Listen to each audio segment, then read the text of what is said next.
Bonjour à toutes et à tous, bienvenue dans cette nouvelle vidéo de Caro Tuto. Dans cette vidéo, nous allons pas préparer les murs, puisque c'était la vidéo précédente, mais ici on va préparer le sol. Et vous allez le voir, c'est une vraie aventure, il faut vraiment faire les choses intelligemment. Je vous laisse découvrir ça tout de suite. Bonne vidéo.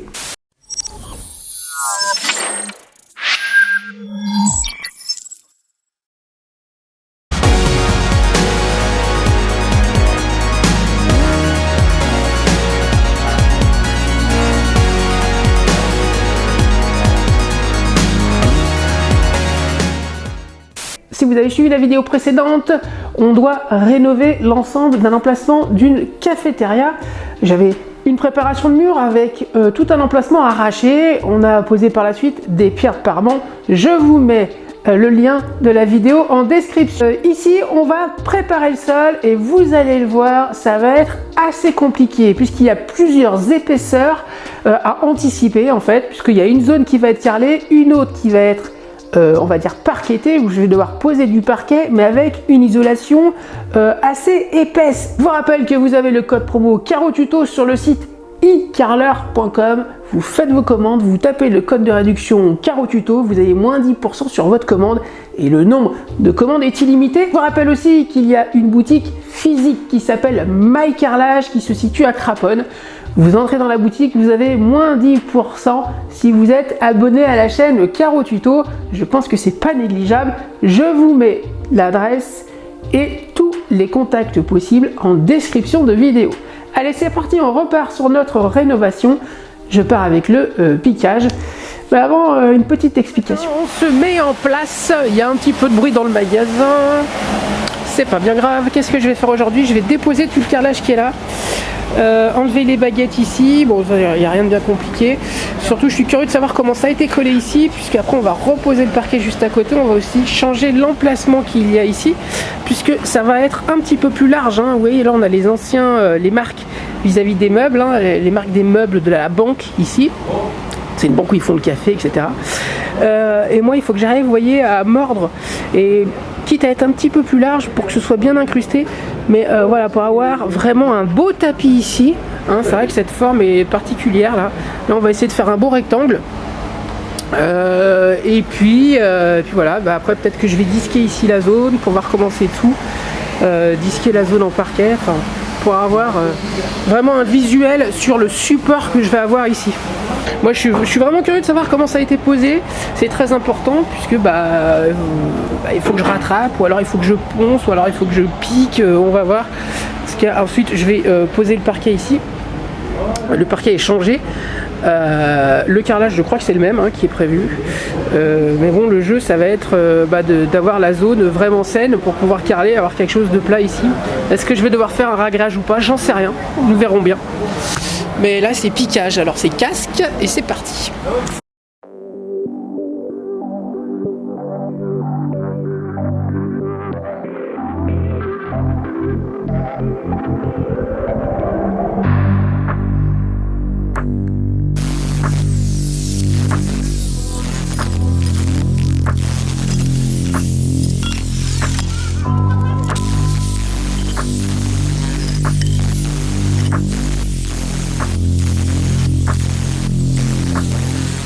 Là compliqué, hein, ça sort plutôt pas mal et je suis plutôt content parce que c'est des grosses épaisseurs qui sortent comme ça.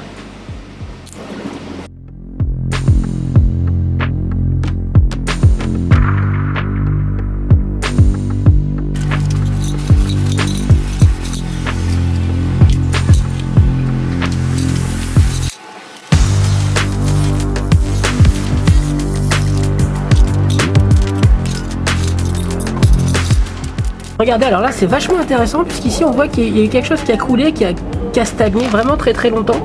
Et en fait regardez, ça a transpiré dans le joint. Vous voyez? Donc on voit qu'ici et dans les intersections en fait, ça a transpiré dedans, ça l'a traversé et c'est même allé jusqu'à la colle. Donc c'est pour ça qu'il faut vraiment faire attention lorsque vous choisissez vos joints. Prenez bien des joints souples, c'est vraiment un conseil, hein. Et aussi hydrofuge hein, forcément. Des joints souples, des joints flex. Voilà, au moins vous aurez quelque chose de costaud. Si ça reste vraiment très longtemps, ça peut faire fuser la colle va devenir toute farineuse et ça ne tiendra plus. Allez, c'est parti, hein. Moi je continue parce que vous êtes derrière l'écran, tranquille. Hein, pendant que Bibi, il pique.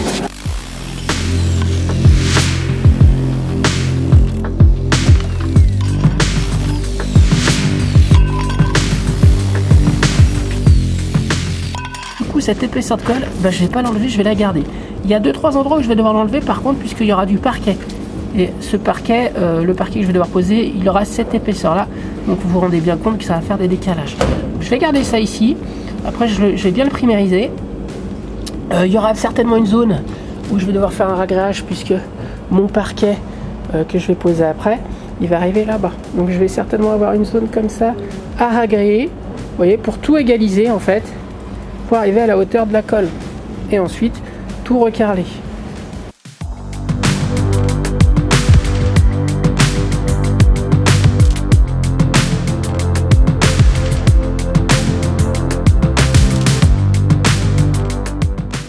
Alors ce qu'il y a de compliqué ici, c'est que je vais avoir deux types de revêtements à poser. La pose d'un carrelage du 8 mm, je vais pouvoir un petit peu doser l'épaisseur de ma colle pour avoir le sol fini parfait, mais aussi avec un parquet et une sous-couche qui est aussi, elle, relativement épaisse. Donc il va falloir que j'arrive à jauger les épaisseurs, et vous allez le voir, il y a des zones où je vais conserver la colle du carrelage et des zones où je vais carrément devoir enlever cette épaisseur de colle, puisque il y a une modification d'emplacement et je vais pas avoir les mêmes épaisseurs. Il faut anticiper tout ça.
Alors sur le chantier, j'ai décidé de poser des plaques de compensation d'épaisseur.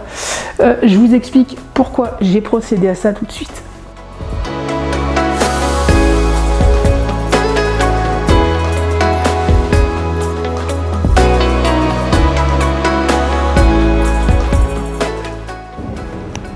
Bon, alors soyez pas surpris, puisque ici j'ai décidé, vous voyez, pour redélimiter la zone, de rajouter plutôt des plaques de 6 mm ici. Forcément entre, je vais mettre des bandes d'armature, mais je me suis rendu compte que ragréage ça allait être trop compliqué vis-à-vis des épaisseurs du parquet et de la mousse qu'il allait avoir juste ici, enfin d'isolation qu'il allait avoir juste ici, et mon carreau qui va être là, le carreau imitation ciment qui est beaucoup plus fin. Ça allait être un peu plus compliqué. Là écoutez, je vais poser des plaques ici et je vais tout faire ma zone. Je vais garder un petit peu de marge en retrait ici, forcément, pour ne pas dépasser. Au pire des cas, ce sera un petit coup de disqueuse le long. Mais voilà, ici, bande d'armature. Les codes sont ici, c'est 2,90 par 3,80. Donc 2,90 de ce mur à la jonction ici. 2,80 ici. Ah non, 2,90 pardon. Et comme ça, on doit être à 3,80.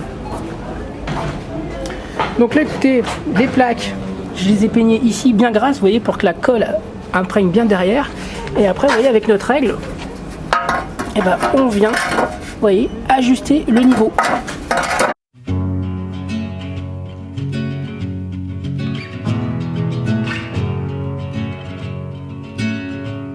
I was waiting in the undertow, set adrift with featherweight like bows, unaware of where my heart would flow. I was waiting in the undertow, can't touch the bottom, sit into a tumble.